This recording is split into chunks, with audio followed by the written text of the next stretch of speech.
परमेश्वरी भगवती बुद्धिप्रदां शारदां मनोजं मारुतुल्यवेगं दिव्यं बुद्धिमतां निष्ठं वातात्मजं मानवीयं श्रीरामदूतं शरणं प्रपद्ये। हे कृष्ण करुणा सिंधु दीनबंधो जगत्पते गोपेश गोपिकाकान्तं राधाकान्तं नमस्ते पंढरीच्या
श्री गणपती मंदिर ट्रस्ट अध्यक्ष वस्त्र मंडळी यांच्या विद्यमाने आयोजित असणारे या श्री स्वयंभू गणेश देवाच्या अंगत यात्रा उत्सवातला हा कीर्तनाचा कार्यक्रम गणेश यादी 16 या ठिकाणी आयोजित केलेला आहे।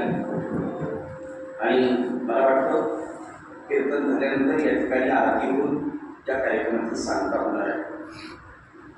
अतिशय सुंदर असं नियोजन करिता कार्यक्रम यशस्वी करण्यासाठी महाराष्ट्रातील वारकरी परंपरेतील मान्यवर गायक वादक या ठिकाणी उपस्थित आहेत।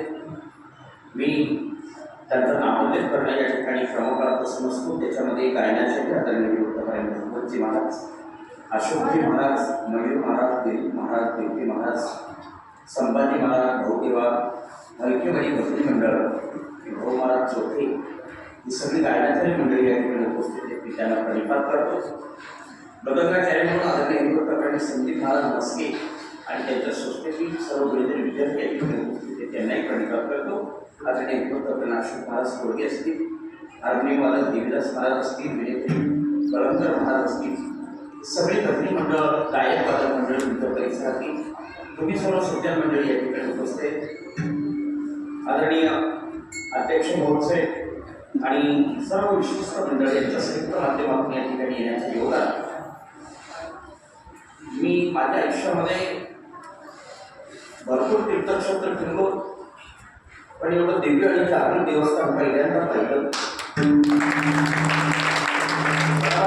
संपूर्ण भारतामध्ये अशा पद्धतीची निर्दिष्ट अवस्थेतली श्री गणरायाची मूर्ती ही फक्त तुमच्या गावातच आहे। हे तुमच्या गावाचं अहोभाग्य आहे। असं असतं, काही काही देवालयांमध्ये काही भूमी पवित्र होते आणि काही भूमीमुळे काही देवालय पवित्र होतात। असं आहे, या ठिकाणी ही भूमी या देवालयामध्ये पवित्र झालेली आहे। एक आलोकितत्व आहे। नाना भूमीचे मार्ग सागी कुंभारची लवलव त्यामुळे सांगताय, भूमीतून प्राप्त होणाऱ्या मार्दवामधून त्या लवलवामधून त्या भूमीचं मार्दव कसं कळतं, तसे या भूमीचं एक मार्दव आहे। इथे आल्यानंतर ही जी प्रसन्नता आपल्या अंतःकरणाला होते ती ह्या देवालयाचं मुख्य प्रतीक आहे। खूप आनंद वाटतोय। आमच्या वारकरी संप्रदायामध्ये जेवढी संत परंपरा आहे, या संत परंपरेला श्री गणेशाचा अधिष्ठान मान्य आहे। एवढी तुला सोपं करायचं नमिला गणपती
उल्लेख केलेला आहे.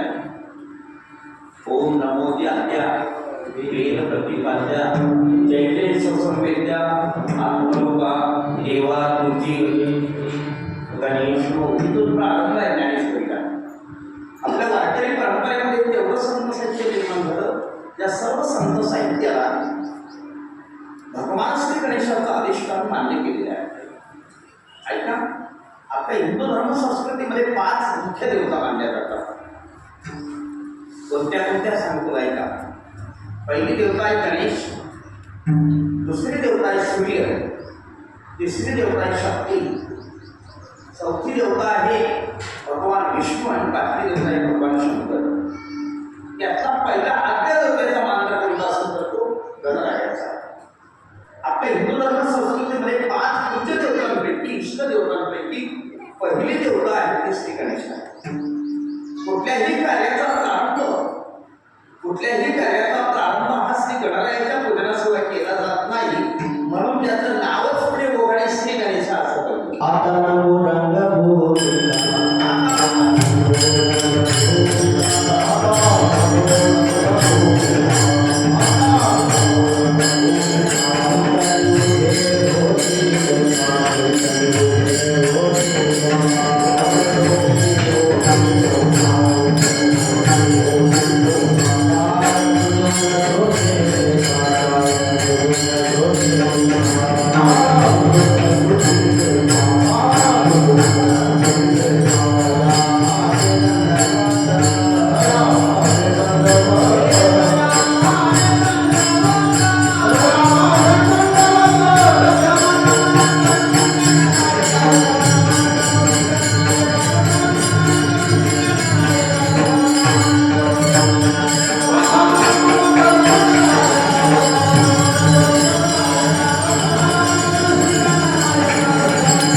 चतुर्थी दर महिन्याला येते, लक्षात ठेवा.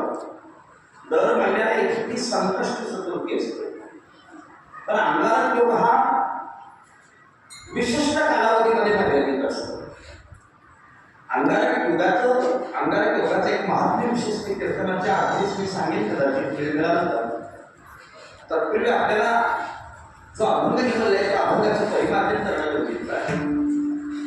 संत एकनाथ महाराज शांतीब्रह्म संत एकनाथ महाराजांच्या हरिपाठातला हा अभंग आहे. संत एकनाथ महाराजांच्या बाबतीत 3 गोष्टी सांगितल्या जातात. 1, संत एकनाथ महाराज शांत होते. 2, संत एकनाथ महाराज श्रीमंत होते. आणि 3, संत एकनाथ महाराज संत होते. शांत, श्रीमंत आणि संत 3 गोष्टी एका जागेवर आल्या त्याची भेट करणार. जगामध्ये काही लोक शांत आहेत कारण ती श्रीमंत नाहीत म्हणून. काही लोक श्रीमंत आहेत ती शांत नाहीत म्हणून. काही लोक श्रीमंतही आहेत शांतही आहेत पण संत नाही. पण नाथ महाराज मात्र 3 गोष्टी परिपूर्ण. संतही आहे, शांतही आहे आणि श्रीमंतही आहे. शांत किती यौवन अंगावरील धुंदा प्रसाद देवनी मुक्त केला, शांत आहे. श्रीमंत आहे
आणि प्रत्येकाला पुरणपोळीचं जेवण असेल. पुरणपोळी माहिती आहे का? माहिती लागलं तुम्हाला फक्त तव्यावरची माहिती. कोणती माहिती आहे? तव्यावरची. त्या आमच्याकडे त्या बायका मांडा बनवतात. मांडा हातावर मांडा बनवतात. तुमच्याकडे येत नाही तर त्या बायकांना इकडे आमच्याकडे तो मांडा बनवतात. तो मांडा बनवणे इतकं कठीण असतं मला. कमीत कमी 4 दिवस त्याची पूर्वतयारी करावी लागते. ते गहू धुण्यापासून तळण्यापासून ते वेगळीच प्रक्रिया असते त्यांची. धुण्यापासून तळण्यापासून पीठ मळण्यापासून तर ती प्रक्रिया पूर्ण होईपर्यंत 4 दिवस लागतात. मला एक सांगा, आपल्याकडे उन्हाळ्यामध्ये रस आंब्याचं जेवण असेल तर 1 दिवस पुरणपोळी करण्याकरता 4 दिवस लागायचे. नाथ महाराजांच्याकडे रोज पुरणपोळी 100 लोकांना. किती लोकांना? 100 लोकांना. दुसरं आहे का? नाथ महाराज दररोज दुपारी 4 वाजता भागवतावर विवेचन करायचे आणि जेवढे लोक भागवत ऐकायला यायचे प्रत्येकाला भागवत संपल्यानंतर ओघराळे भर साखर दिली जायची. ओघराळा म्हणजे तुम्हाला ओघराळ भांड्याचा प्रकार आहे तो, त्याच्यामधून पाणी भरलं जातं बघा आणि ओतलं जातं. ते एक ओघराळा भर साखर म्हणजे कमीत कमी प्रत्येकाला रोज पावशेर साखर मिळायची. महाराज किती? पावशेर साखर. अशी गर्दी व्हायची महाराज प्रवचन ऐकायला. आज तसा काही प्रकार नाहीये, काळजी करू नका तुम्ही. श्रीमंती होती, वैभव होत महाराज. नाथ महाराज शांत होते आणि विशेष म्हणजे नाथ महाराज श्रीमंत होते आणि संत होते. त्या 3 गोष्टी एका ठिकाणी आल्या. त्या नाथ महाराजांचा हा अभंग आहे. प्रस्तुतच्या अभंगातून मनुष्य देहाची ही कर्तव्यता नाथ महाराज व्यक्त करतात. आपल्याला या मनुष्य देहाची प्राप्ती कशी झाली आहे का? पारंपरिक पूर्वजन्मी तर सगळं संस्कृती एकत्र आलं आणि त्या एकत्र आल्यानंतर या नद्याची प्राप्ती झाली. या नद्याची प्राप्ती किती अवघड याच्याकरता अनेक संत महात्म्यांनी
श्रीमद भागवतामध्ये पण वर्णन आलेले आहे.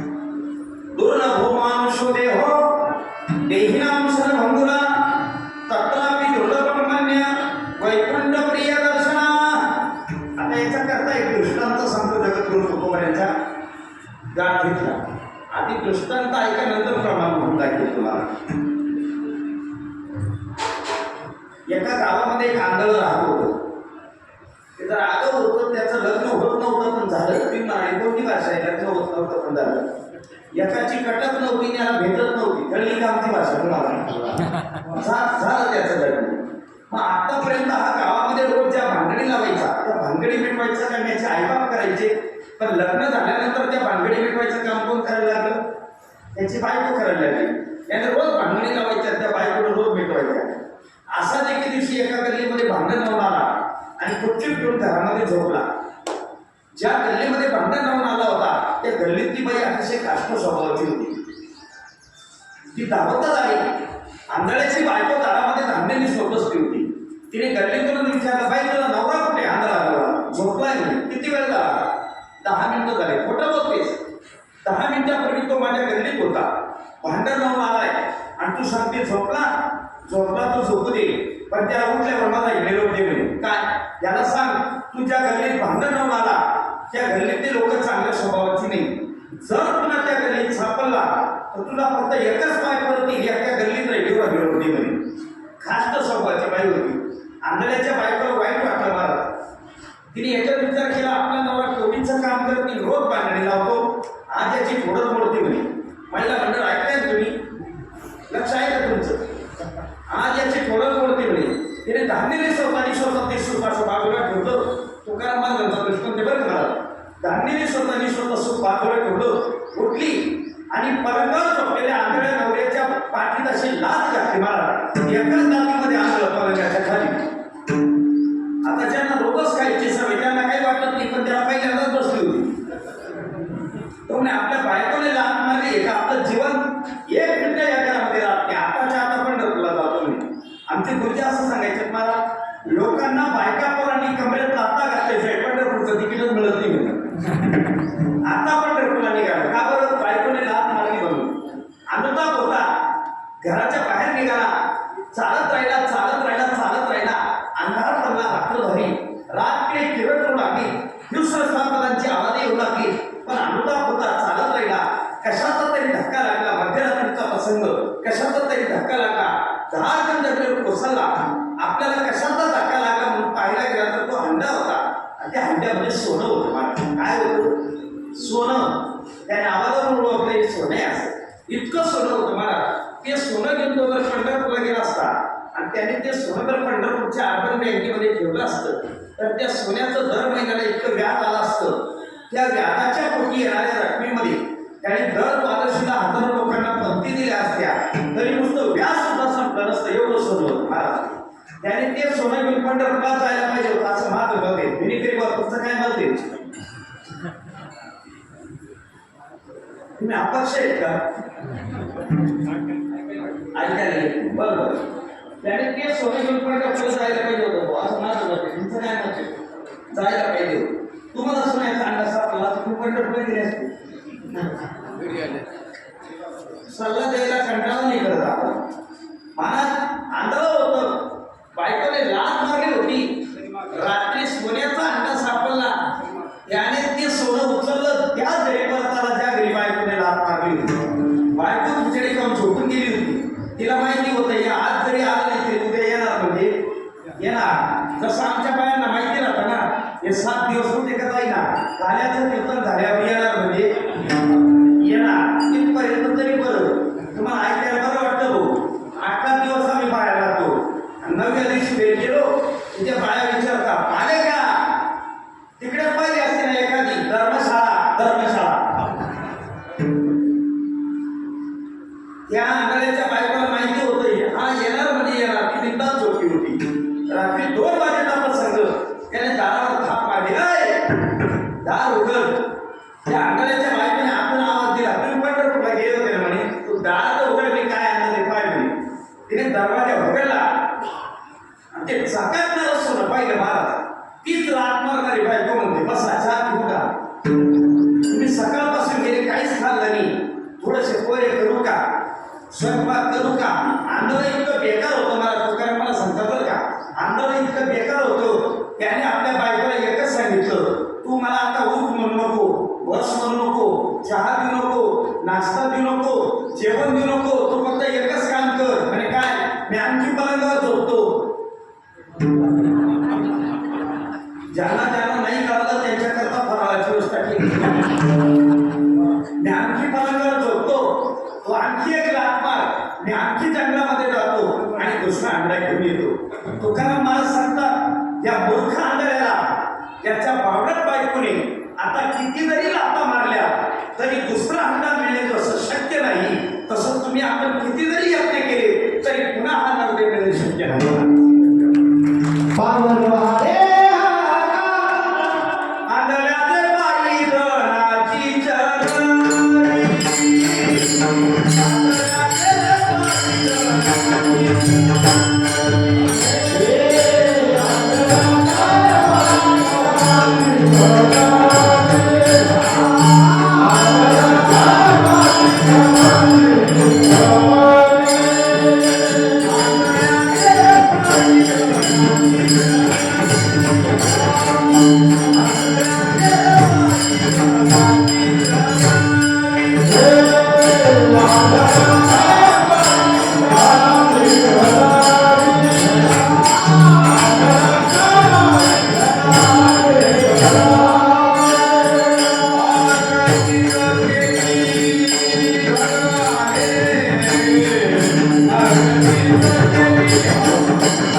तसं जगद्गुरु तुकोबा आहे. स्वर्गातल्या देवादिकांना हा नर्दे मिळत नाही, तर तुम्हा आपल्याला मिळतात, त्याला योगाने प्रार्थना.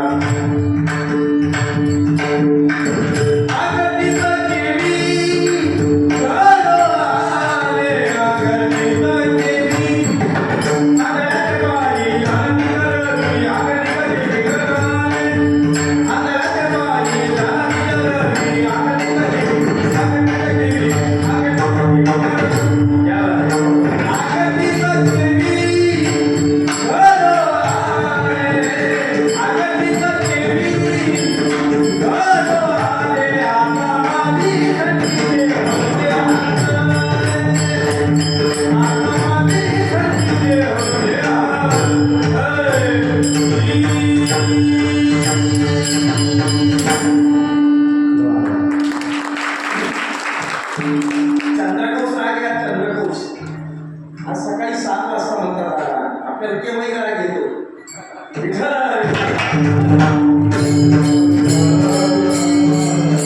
आज खूप गोड पंखावर असतो. तुम्ही ज्या गुरुजींकडे पंखावर शिकला त्या गुरुजींना मी प्रणिपात करतो.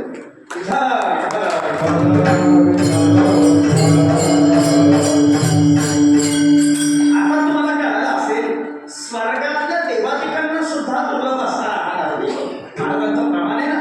मृत्यूलोकी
चांगला योग की तुम्हा आपल्याला हा नर्दे मिळाला. स्वर्गातल्या देवांना हा मिळत नाही का? बाकीच्या देहांचा विचार करतोय. बाकीचे देह शांत बसते बाळा. माणसाच्या देहापेक्षा निर्वाण आहेत महाराज. लक्षपूर्वक ऐकल्यावर तुम्हाला कळेल. माणसाच्या देहापेक्षा कुत्र्याचा देह विद्वान आहे महाराज. जी चोरी पोलिसांना सापडत नाही, सीबीआयला सापडत नाही, कस्टम अधिकाऱ्याला सापडत नाही, ती चोरी सापडण्यासाठी श्वान पथकाला म्हणजे कुत्र्याला पाचारण करावं लागतं. माणसाच्या देहापेक्षा विद्वान आहे तो देह. पूर्वी राजे रजवाडे लोक युद्धाला जाताना आपल्यासोबत गाढव घेऊन जायची. गाढव का? जर अजान्य ठिकाणी युद्धतळाची मुक्कामाची व्यवस्था झाली तर पिण्याचं पाणी करून मुक्काम केला जायचा. पण आपण अजान्य प्रदेशामध्ये आहोत. कदाचित सगळं पिण्याच्या पाण्यामध्ये विष मिसळू शकतो. मग हे पाणी चांगलं आहे की खराब आहे हे ओळखायचं कसं? त्या गाढवाला ते पाण्यावर गेलं जायचं. मला गाढव जर पाणी पिऊन गेलं तर समजायचं पाणी चांगलं आहे. गाढव कधीच गढूळ पाणी पित नाही. गाढव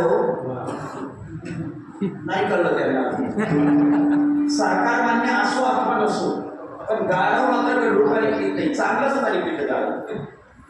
कल्पना करा. जो नाही माणसं करू शकत नाही तो गाढवाने करावा. जो नाही माणसं करू शकत नाही तो कुत्र्याने करावा. पुढचं सांगतो. संगीत विशारद माणसं गाणार नाही इतकी साळुंकी सुंदर गाते महाराज. पण मला सांगा ना तुम्ही, या मंडपामध्ये भागवत महाराज एक पण कुत्रा नाही, एक पण गाढव नाही, एक पण साळुंकी नाही, माणसंच दिसतात का? हो, बाकीचे देह माणसाच्या देहापेक्षा कितीतरी विद्वान असते, पण त्यांचं दुर्दैव आहे की ते भजन करत नाही. फक्त याच देहामध्ये भजन करतात.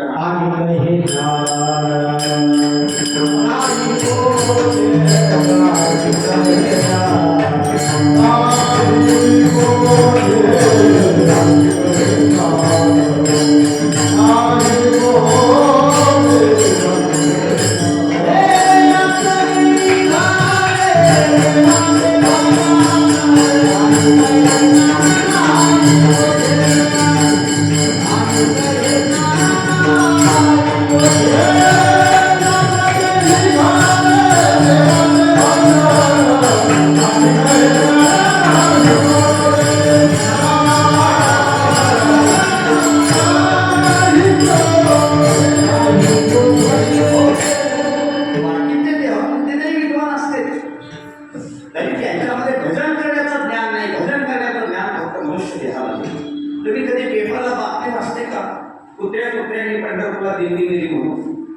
नाही. आमचे गुरुजी असं सांगायचे की कुत्रे कधीच पंढरपूरला जात नाही. कुत्रे कधीच पंढरपूरला जात नाही. तुम्ही कधी पाठी वाजता गारवा पारायण केलं म्हणून गारव कधीच पारायण करत नाही. मला तो न्याय त्यांच्याच पण नाही. फक्त मनुष्य देह किती कर्तव्यता त्याची इथे संपते. पुढे तो फक्त मनुष्य देह भजन करू शकतो, दुसरा कोणताच देह भजन करत नाही. म्हणून मनुष्य देहाला विशेष महत्व आहे. या मृत्यू लोकामध्ये जन्माला ज्यावेळी याच्याकरता स्वर्गात देव जी अपेक्षा करतात ते एवढ्या करतात. वास्तविक तिथे काय कमी आहे महाराज? काय कमी तिथे सांगा तुम्ही. पण एवढं ऐश्वर्य धिक्कारून त्यांना या मृत्यू लोकांची अपेक्षा आहे. काय कारण आहे ते एवढ्या सांगायचे महाराज. वरच्या देवता पुण्य संपलं की त्या मोठ्या देवता छोट्या देवतांना खाली जातात. जा आर्यवर्तामध्ये आसिया नावाचा खंड आहे. त्या आसिया खंडामध्ये भारत नावाचा एक देश आहे. त्या भारतामध्ये महाराष्ट्र नावाचा एक प्रांत आहे. त्या महाराष्ट्र प्रांतामध्ये अहिल्यानगर नावाचा एक जिल्हा आहे. त्या अहिल्यानगर जिल्ह्यामध्ये शेवगाव नावाचा एक तालुका आहे. ते शेवगाव तालुक्यात अंगारक चतुर्थीच्या निमित्ताने आव्हान गावामध्ये कीर्तन चालू आहे. त्या कीर्तनात बस भजन कर पुण्य कामात बघ वरती. काय महात्म्य असेल मला ते काय महात्म्य असेल. मगता या पुण्याची पावती सरे सवेची इंद्रपणाची उठी उतरे येऊ लागती माघारे मृत्यू लोका. त्या मोठ्या देवता कशा ढकलतात माहिती का तुम्हाला? मावली असं लिहितात, पैसा संपून गेलेल्या माणसाला वेशा जशी घरातून लाथ मारून हकलते ना, तसं पुण्य संपून गेलेल्या देवतांना वरच्या देवता खाली ढकलतात. एवढं सोपं नाही मला ते. जैसा वेशे भोगी कवना वेचे मग दारही चेपून एकटी येते तैसे लाथेरवाणी दीक्षिताचे काय सांगू मावती देतात. हो तुका म्हणे जाती आणि पुण्यक्षय अवगती संपलं त्यांचं पुण्य. तसं आपल्याकडे एक देव आहे बघा, नवरदेव. याचं मी 2 दिवस पुण्य असतं महाराज. किती दिवस पुण्य? केवढा त्रास असतो त्या नवरदेवाला. त्याला सूट पॅन्ट घालता येत नाही का? तरी सूट पॅन्ट घालायला एक माणूस असतो. त्याला बटणा लावायला एक माणूस, टिकली लावायला एक बाई, पावडर लावायला एक बाई, वाशिंग बांधायला एक बाई, जुने कपडे सांभाळायला एक बाई, त्या जुन्या कपड्यातून पैसे काढून घरी घेऊन जायला एक बाई. साधा त्रास असतो का त्या नवरदेवाचा. पण किती दिवस? 2 दिवस. त्याचं पुण्य संपलं की त्याचं देवत्व नष्ट होतं. तसं स्वर्गातल्या लोकांचं पुण्य हे फक्त तोपर्यंत शिल्लक आहे ना तोपर्यंत. एकदा ते संपलं की त्या वरच्या देवता खाली आपल्याला पाठवतात. कशा करता? फक्त मृत्यू लोकांमध्येच पुण्य जमवता येतो. दुसरीकडे कोणत्याच लोकांमध्ये ही सोय नाही. फक्त केवळ आणि केवळ. म्हणून महाराज सांगतायत अत्यंत दुर्मिळ असणाऱ्या, अत्यंत दुर्लभ असणारा हा नरदेव तुला प्राप्त झाला. मग आता पहिलं चरण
ठीक आहे, पण पुढचं ऐका. महाराज म्हणतात जर तुम्ही भक्ती केली नाही, भजन केलं नाही, तर अधोगतीला प्राप्त व्हा असं महाराजांचं मत आहे.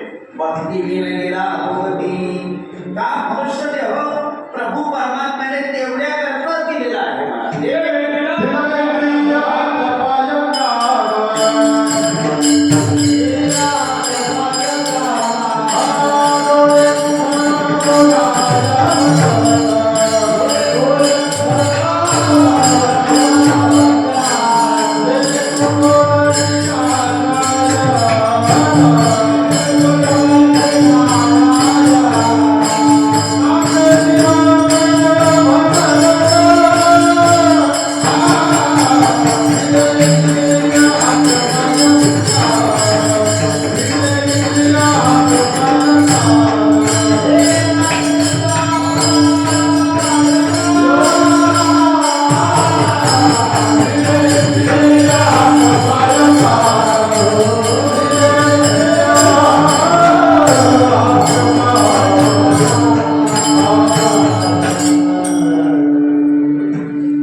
व्यवहार सांगतो तुम्हाला. तुम्ही मला इथे कशा करता आमंत्रण दिलं भाऊ? कशा करता आमंत्रण दिलं? कीर्तनासाठी. मी कीर्तनच केलं पाहिजे का तुमच्या शेतीचं सर्वे केलं पाहिजे? नाही, मी इथे आलो, मला लवकर आलो. मी 8:30ला पोहोचून गेलो होतो इथे. आल्यावर इथे बंगल्यामध्ये गष्ट होती माझी. बसतो आणि खूप थकलेलो होतो प्रवासातून, आणि असं पडलं ना, पडल्यावर मला झोप लागली. इकडे तुम्ही पंचावधी चालू केली. मला ते भाऊ सांगायला मला उठा फेटा बांधा. म्हटलं का बरं? अहो पंचवटी चालू झाली, पण का बरं? अहो कीर्तन आहे ना तुमचं, फेटा बांधा ना. त्यांना म्हटलं मी प्रवासामध्ये खूप थकलेलो आहे, आज काही कीर्तन करत नाही, आपण उद्या पाहू. कल्पना करा, मी जर त्यांना असं सांगितलं असतं तर ती आले असतील, तुम्हाला सांगितलं असतं. महाराज आलेले आहेत, पण त्यांना झोप लागत असल्यामुळे की आज कीर्तन करायचं नाही म्हणतायत, आपण उद्या पाहू. जर तुम्ही असं ऐकलं असतं तर इथून हार घेतला असता, नारळ घेतला असता, माझा सत्कार करा. तुम्ही बंगल्याला आले असं नाही का, महाराज तुम्ही आमच्या गावाला झोपायला आले, त्याबद्दल तुम्हाला हार आणि नारळ. आणि त्या घरमालकाने मला सांगितलं असं तुला झोपायचंच होतं, तर घरी तर मला असं नाही काय मिळाला, हे सोपं आहे का नाही? जर मी इथे कीर्तन करायला आलोय तर माझं आद्य कर्तव्य कीर्तन करणे, झोप गौण. तसं या जीवाचं आद्य कर्तव्य भजन करणे, संसारात क्रिया दोन आहेत. या शास्त्राच्या भाषेमध्ये प्रयोजन असं म्हणतात. ऐका, प्रयोजनाचे दोन प्रकार आहेत. एक परमप्रयोजन आणि दुसरा अवांतर प्रयोजन. ज्याच्याशिवाय धकतच नाही त्याला म्हणतात परमप्रयोजन, आणि ज्याच्याशिवाय धकून जातात त्याला म्हणतात अवांतर प्रयोजन. लक्ष द्या माझ्याकडे. इकडे तुम्हाला प्रश्न विचारतो, ऐका इकडे. ओ बाबा इकडे बघा, समोर बघा माझ्याकडे. मी तुम्हाला प्रश्न विचारतो, उत्तर द्या बरोबर. सगळ्यांनी बोला. लग्नामध्ये मंडप असतात पाहिजे असं काही नाही. तीर्थक्षेत्रातील लग्न होतं तिथे मंडप असतो. लग्नामध्ये मंडप असता नसला तरी चालतो, म्हणा जरा चालतो. मी जाऊ का ते जाऊ का मी? अहो बोला ना, लग्नामध्ये मंडप असता नसला तरी लोक अधिकार. जर यांनी तुम्हाला आता मी एकच सांगतो, यांनी जर मला नारळ दक्षिणा दिली ना तर त्याच्यात नारळ मी तुम्हाला देऊन देईल, पण बोलत जातो मी बोलत. लग्नामध्ये मंडप असता नसला तरी चालतो. लग्नामध्ये मराठी कन्या असले तरी चालतात. लग्नामध्ये बँडमध्ये असता नसला तरी चालतो. लग्नामध्ये एखादं मिस्टरांना कमी असलं तरी चालतं. लग्नामध्ये नवरदेव असले नसले तरी नाही चालत. नाही चालत. काय चालत? ऐका, अर्धा पडदा सब छोडते बिन पडदे की बात, दुल्हन को दुल्हा मिले तो धुकी पडी बारात.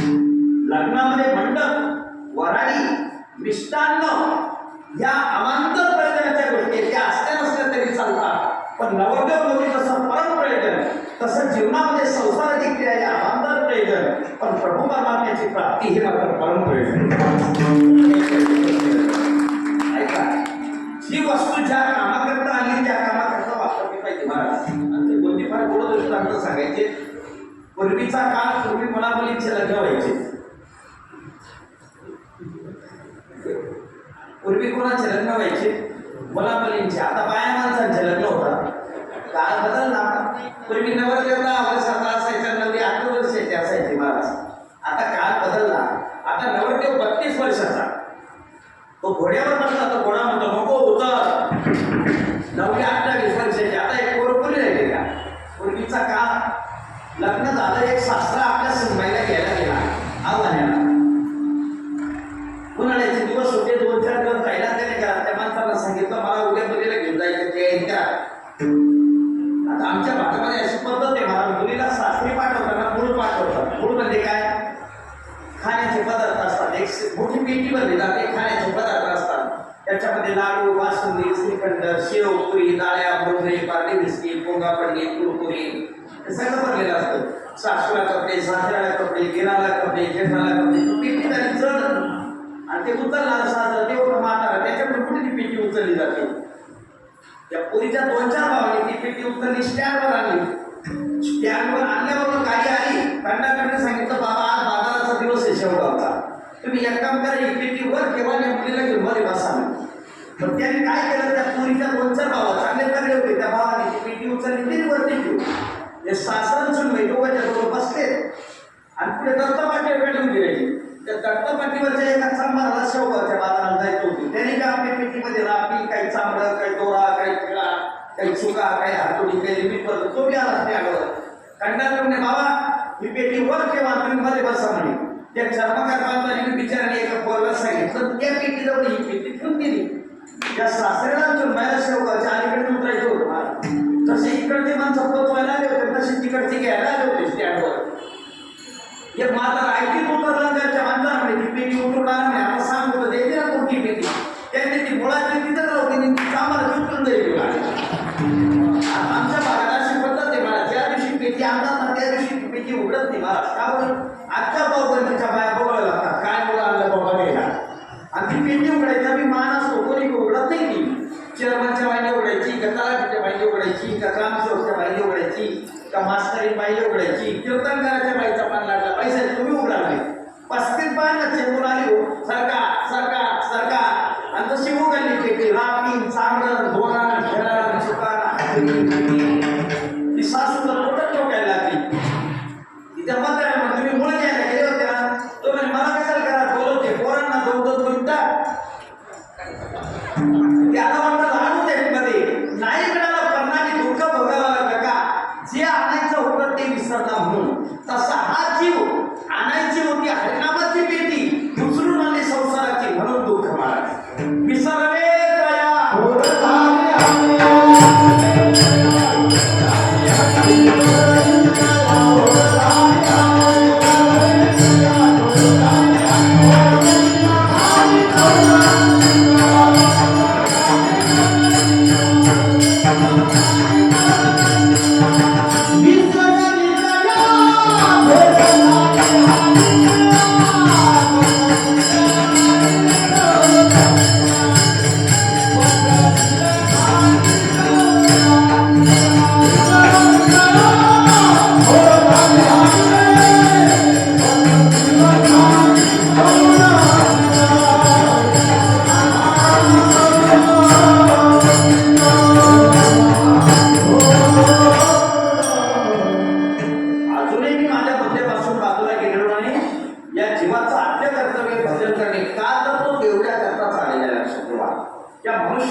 आयुष्य विन लक्षणे, शिसे विन अलंकरणे, पोहळे विन उदाहरणे विटंबुगा. लक्ष म्हणून काय का भविष्य पण माणूस रस्त्याने चालला होता, ते पोपट घेऊन फिरतात. ते पाहिजेच का तुम्ही? एक पोपट असतो, तो पोपट चिठ्ठी घेऊन येतो, मग ते चिठ्ठी उघडतात आणि भविष्य सांगतात. ती एक पोपट मला दिवसभर फिरला, त्याला गिरायला नाही. रागाला काही आलं ते पोपटच फिरलं त्याने. त्या पोपटाला म्हणे ए राघव मेरे नाम की चिठ्ठी निकाल, आज घेऊन बाहेर आलं. त्यांनी चिठ्ठी उघडली. त्या चिठ्ठीमध्ये दिलेलं होतं, लोगों को फसाना बंद कर दे, कुछ काम धंदा करो और अपना पेट भरो.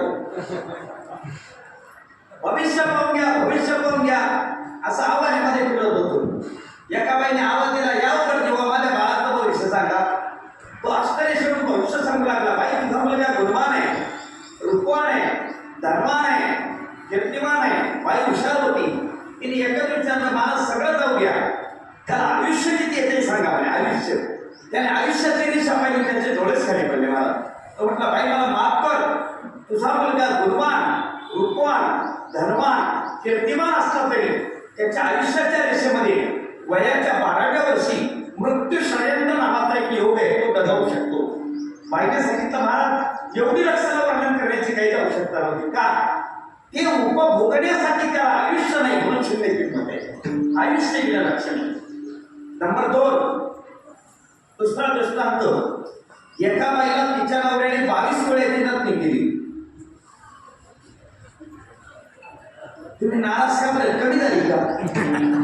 25 वेळेची केली बस. तिने ती नथनी घातली नाकामध्ये, अशी गल्लीमध्ये फिरायची. त्यांनी केली. तुम्हाला कळतं ते त्यांनी केली. न कळलं ते ज्ञानेश्वरी का म्हणले तुम्ही तर. तिकडून आमचे कबीर महाराज येत होते. त्यांनी विचारलं, बाई त्यांनी केली म्हणजे कोणी केली? माझ्या नवऱ्याने केली म्हणे. मग आमचे कबीर महाराज चिल्ले, जिस यार ने नथनी बनाई उसे चाहती बार बार, जिस यार ने नाक बनाया उसको भूल गई जवार. नथनी करणाऱ्याचा एवढा उदो करते, त्याने जर नाकच दिलं नसतं, थोडे पायात अडकवले गेली कोपडी. नाक नाही देणे वाया गेली.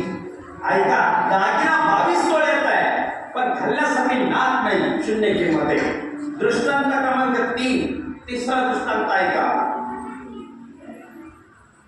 वराड 5 गाड्या आला पण अजून नवरदेवाला आला नाही. काय किंमत आहे मला त्याला? आमच्या भागामध्ये नवरदेवाला लग्नाच्या आदल्या दिवशी हळद लावतात. तुमच्याकडे कशी पद्धत आहे? अशीच आहे का? बरं, हळदच का बरं लावतात? काळा मसाला लावत नाही, हिरवी मिरची लावत नाही, लाल तिखट लावत नाही. काय कारण आहे? दॅट सायंटिफिक वैज्ञानिक कारण आहे त्याच्याकडे. हळद हे जंतुनाशक द्रव्य आहे. मला पूर्वी दवाखाने कमी होते. माणूस रस्त्याने चालता चालता पडला, जखम झाली, तर घरगुती औषध म्हणून त्याच्यावर काय लावायचे? हळद. का बरं? हळद जखमेमध्ये किडे पडू देत नाही. वाक्य नीट ऐका. हळद जखमेमध्ये किडे पडू देत नाही. लग्न ही सगळ्यात मोठी जखम आहे, म्हणून हळद लावतो. काहीच कारण नाही. मला लावते हळद त्याला. संध्याकाळची वेळ, उन्हाळ्याचे दिवस, असं तापाने पडला. डॉक्टरला बोलवलं. डॉक्टरने चेक केलं, 102 वाजता. डॉक्टर म्हणाला ऍडमिट करा, सुट्टी, उद्या सकाळी 11 वाजता. अहो डॉक्टर साहेब असं काय करता? उद्या 11 वाजता याचं लग्न आहे, लग्न शेवगावला आहे. तुम्ही जर 11 वाजता सोडलं तर याला 1 वाजता पोहोचवायचं, लग्न का 2 वाजता लावायचं का? डॉक्टर म्हणे जाऊ द्या, नाही तरी कोणते लग्न वेळेवर लागतात? 11चं लग्न 1ला लागतं, 12चं लग्न 2ला लागतं, 12:30चं लग्न 3ला लागतं. अजून एवढं खूप चांगलं आहे, ज्या दिवशी ठरतं त्या दिवशीच लागतं. याच्यामुळे अशी सुद्धा वेळी नाचणाऱ्या बांधवांकडे वेळ न मिळाल्यामुळे आजचं लग्न उद्या ठेवण्यात आलेलं आहे. पाहुणे मंडळींनी गणपती मंदिरात जाऊन तोंड वासून पडावं. काय प्रगती महाराज. डॉक्टर साहेब काही उपाय काढा. डॉक्टर म्हणे एकच उपाय, बाकीच्या गाड्या पुढे जाऊ द्या, याची गाडी मागे राहू द्या. बरोबर लग्नाच्या वेळेला मी याला पाठवतो. बाकीचे लोक म्हणे चालेल. निघाल्यात बाकीच्या गाड्या पुढे. पहिली गाडी निघाली, रिकामचोर गाडी आहे का तुमच्याकडे? पत्रिका असो नसो स्टँडवर ट्रकची वाट पाहत उभी राहिली. 50 पोरं बसले, 50 पोरं. जसे नवरीच्या दारासमोर गेले, नवरीच्या दारासमोर नवरीचा बाप गुलाबाचा फुल घेऊन उभा होता. कोणा करता सांगा लवकर? कोणा करता? नवरदेवा करता. त्या ड्रायव्हरला विचारलं, नवरदेव रे, मागच्या गाडीमध्ये लावली गाडी बाजूला. त्यांना चहा सुद्धा पाहता नाही. चहा, लग्नातला चहा घेतलाय का तुम्ही? 1 कप दूध, 14 कप पाणी, ते किडेवर नाणी काप तू पाणी. कळली का आमची भाषा तुम्हाला? नाही कळत ते बरे. आता शेवगावमध्ये विचारायचे ते कुठे मिळते चहा. आणि दुसरी गाडी महामाया नाही घेऊन आली. महामाया काय म्हणतात तुमच्याकडे त्याला? वरमाया. माफ करा, चुकून चुका. वरमाया. 50 बाया बसल्या होत्या आणि जशा नवरीच्या दारासमोर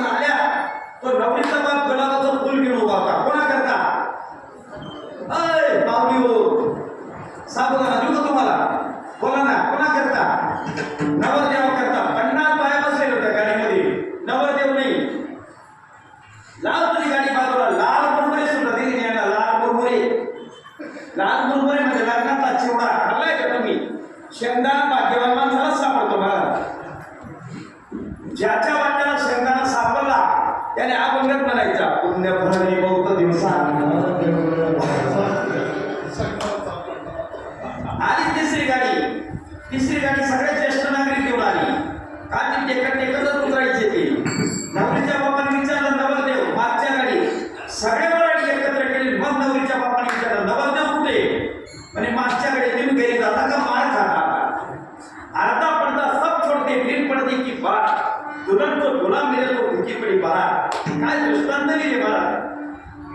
लक्षणं भरपूर आहे पण आयुष्य नाही, शून्य किंमत. दागिना 22 तोळ्याचा, नाक नाही, शून्य किंमत. वराड 5 गाड्या आलं, नवरदेवच नाही, शून्य किंमत. सुंदरसा नृत्य मिळाला पण भजन करत नाही, शून्य किंमत.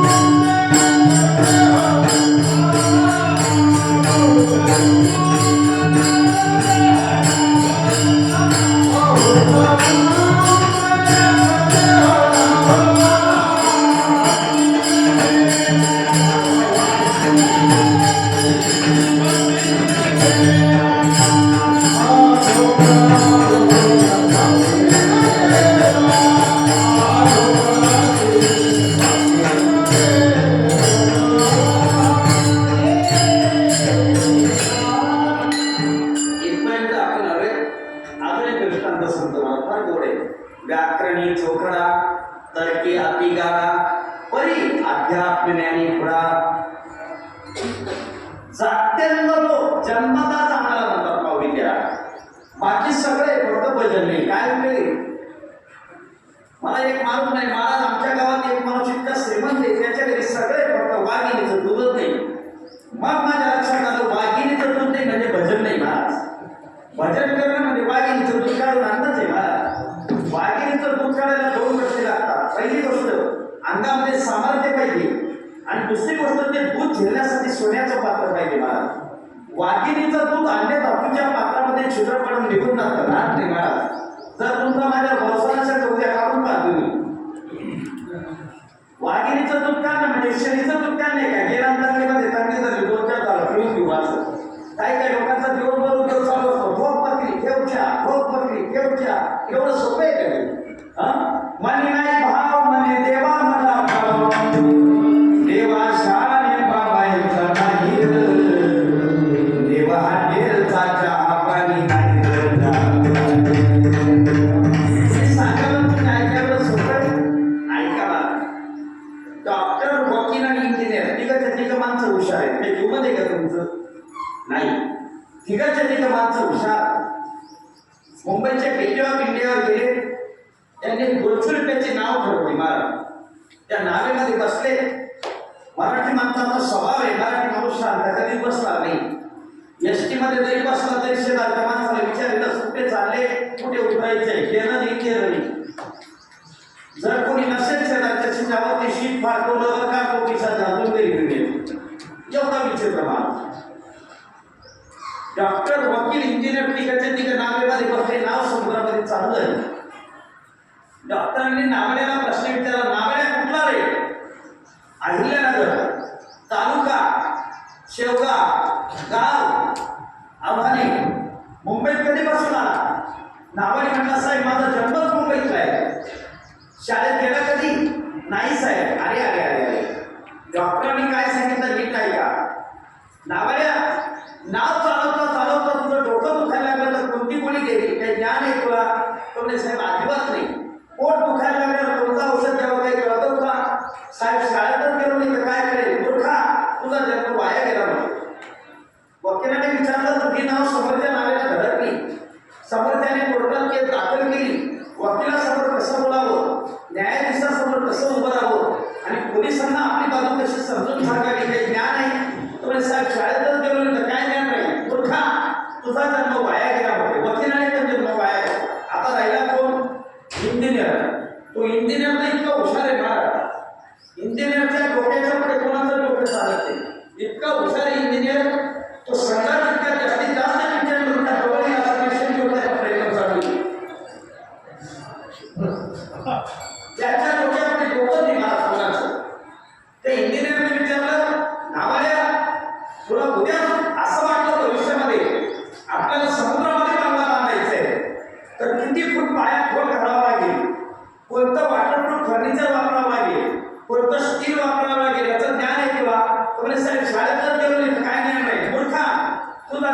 काय झालं म्हणजे तिघांनी त्याचा जन्म वाया घातला. कोणाचा?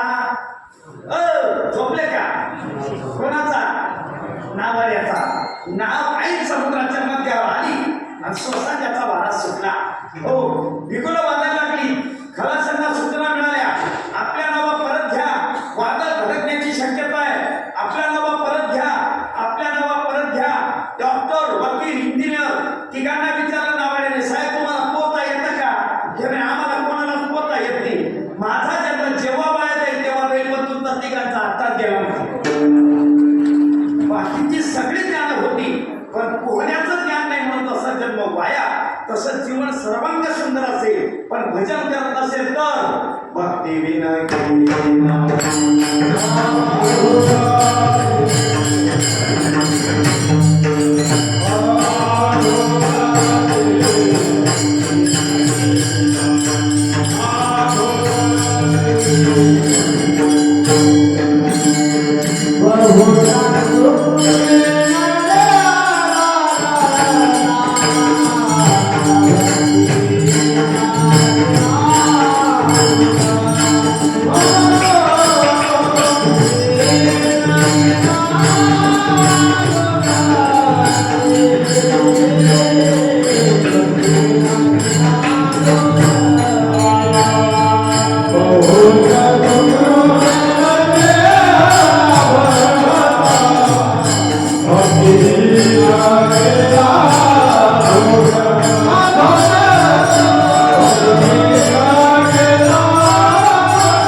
शोधून दिसतं. लक्षात ठेवा, जीवनामध्ये बाकी सरळ असेल आणि भजन नसेल तर जीवन शुष्क आहे. लक्षात ठेवा, माणसाच्या जीवनामध्ये भक्ती हे सर्वप्रधान आहे. लक्षात ठेवा, आणि भक्तीच जीवनाचं सौंदर्य आहे. भक्तीशिवाय माणसाचं जीवन शोधून दिसत नाही. म्हणून माणस सांगतात ती भक्ती जर जीवनामध्ये नसेल तर अधोगती होती. भक्ती विना केला अधोगती. बाकी माणसाच्या जीवनामध्ये कर्म हे जन्मतःच प्राप्त झालेले अभंगाच्या दुसऱ्या चरणाचे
शकत नाही महाराज. हो, लक्षात ठेवा, माणसाच्या जीवनामध्ये सुखदुःखातील जी कर्म आहेत ती कर्म लागून आलेली आहेत. मनुष्य ज्या वेळेला जन्माला आला त्यावेळेला कर्माला आपल्या सोबत घेऊन आलेले आहे. मनुष्य कर्म केल्याशिवाय जगू शकत नाही महाराज. हो, कर्म हे माणसाच्या जीवनाचं प्रधान आहे. आणि मग कर्म केल्याशिवाय जगू शकत नाही तर चांगलं कर्म जे आहे भक्ती कर्म ते करूनच जगलं पाहिजे असं संतांचं मत आहे महाराज. पाप भाग्य कैसे न सरेची कर्म न कळेची वर्म आणि मुळा.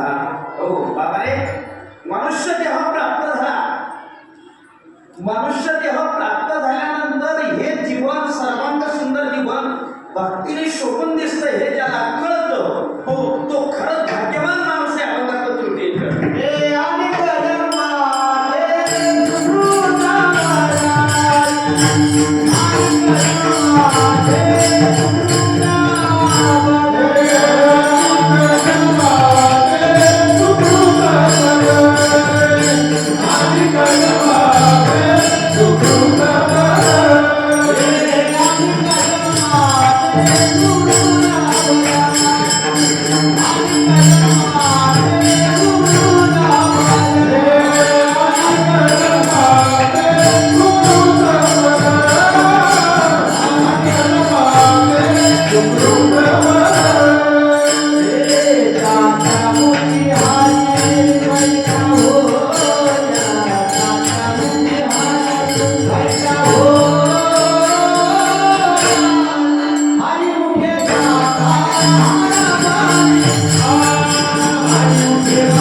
त्याची मोठी आहे पैका हो आपण तृतीय चरण खूप महत्वाचे आहे. माणूस सांगतात परमार्थ पुण्याने करता येतो आणि संसार प्रारब्धाने करता येतो. दोन्ही गोष्टी नीट लक्षात ठेवा. तुमच्याजवळ असलेला पैसा, तुमच्याजवळ असलेली संपत्ती, तुमच्याजवळ असलेलं वैभव हे तुमचं पुण्य नाहीये, ते प्रारब्ध आहे म्हणून तुम्हाला मिळाले. पण तुम्ही सकाळी उठल्यावर देवपूजा केल्याशिवाय घरातून बाहेर पडत नाही हे मात्र तुमचं पुण्य आहे. अनंत जन्मीचं सुकृत जर तुमच्याजवळ असेल तर देवाचं नाव तोंडात येतं, नाही तर येत नाही. मला काही काही लोकांच्या मुखात मी जाताना रामराम करा, त्यांच्या मुखातून रामराम शब्द बाहेर पडणार नाही, ते मग तो वरती हात करतात. बस का देवाचं नाव तोंडात यायला पुण्य लागतं. माणूस प्रयत्न करून काही लोकांच्या तोंडात येत नाही. एक म्हातार मारायच्या काठावर टेकलं, त्याने आयुष्यात कधीच देवाचं नाव घेतलं नव्हतं. त्याला एकच मुलगा होता, त्या मुलाचं नाव राम होतं, पण त्या मुलाला सुद्धा कधी राम म्हटलं नाही. का बरं? देवाचं नाव तोंडात येईल म्हणून. एवढे कट्टर लोक आहे. मुलगा चांगला होता, त्याने एकच विचार केला, आपल्या बापाने तरी आयुष्यात देवाचं नाव घेतलं नाही, पण मरता मरता याच्या तोंडात देवाचं नाव यावं म्हणून त्याने काय केलं माहिती का? त्या मुलाने मारायच्या वेळेला त्या म्हातारीची खाट म्हणजे बाज अशा खोलीमध्ये टाकली. त्या खोलीमध्ये असे धान्याची पोती रचली होती, एकावर एक एकावर एक एकावर एक. सगळ्यात वरती जे पोतं होतं त्या पोत्याला असं बारीक छिद्र पाडलं, त्याच्यातून असा एक एक दाणा खाली पडत होता. त्या मुलाचा असा उद्देश होता, माझा बाप या गळत्या पोत्याला पाहून तरी म्हणे राम, या पोत्याला शिव रे, म्हणजे दोन देवांचं नाव येतील, रामाचं पण येईल आणि शिवाचं पण येईल. आणि नाही त्या राम म्हणे ना, पण शिव म्हणावं लागेल ना. पण म्हातारा एवढं कट्टर होतं मला, त्याने ते गळतं पोतं पाहिलं आणि तो त्या पोराला म्हणे कार्त्या, या पोत्याला काचे मारले म्हणे. त्याने राजवी उडवून शिंपी उडवला. आता माझी भाषा सांगतो महाराज, परमार्थ करणं कोणाच्या बापदादाची पेन नाहीये महाराज. ज्याचा पूर्वजन्मीचा पुण्य असेल त्याच्याच कोणा देवाचं नाव येतं. ऐका, बहुत सुकृताची जोडी मनोनी विठ्ठली आवडी, मनोनी विठ्ठली आवडी. सुकृत म्हणजे पुण्य. देव आवडण्यासाठी पुण्य लागतं आणि बायको आवडण्यासाठी प्रारब्ध लागतं महाराज. इतकं कठीण आहे ते. देव आवडायचं असेल ना, तुमचं पुण्य आहे म्हणून. अजून बरेच लोक असेल महाराज, ते मंदिराच्या आजूबाजूला फिरून राहिले पण कीर्तनात येऊन बसत नाही, पुण्य नाही मला, पुण्य नाही. इथे बसायला पुण्य लागतं, लक्षात ठेवा. पुण्यवान माणसं इथे येऊ शकतात मला, लक्षात ठेवा. आता दुसरं प्रमाण सांगतो, जन्मोजन्मीचे असेल पुण्य सामुग्री तरीच जीवाग्री नाम येईल श्रीरामाचे. जन्मोजन्मी आम्ही बहुपुण्य केले, हे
पूर्णाहुती होईल. आज भगवान श्री गणेशाच्या चरणी ही सेवा आपण रुजू करतोय.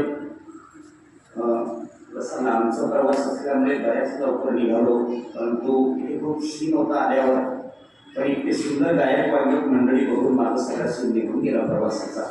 खूप आनंद वाटला. भगवान पांडुरंग परमात्मा, भगवान श्री गणेशा तुमच्या कलेला अधिक वृद्धिंगत करत राहू याचीच अपेक्षा व्यक्त करतो आणि माझ्या वाचीला पूर्ण विराम देतो. ज्ञानेश्वर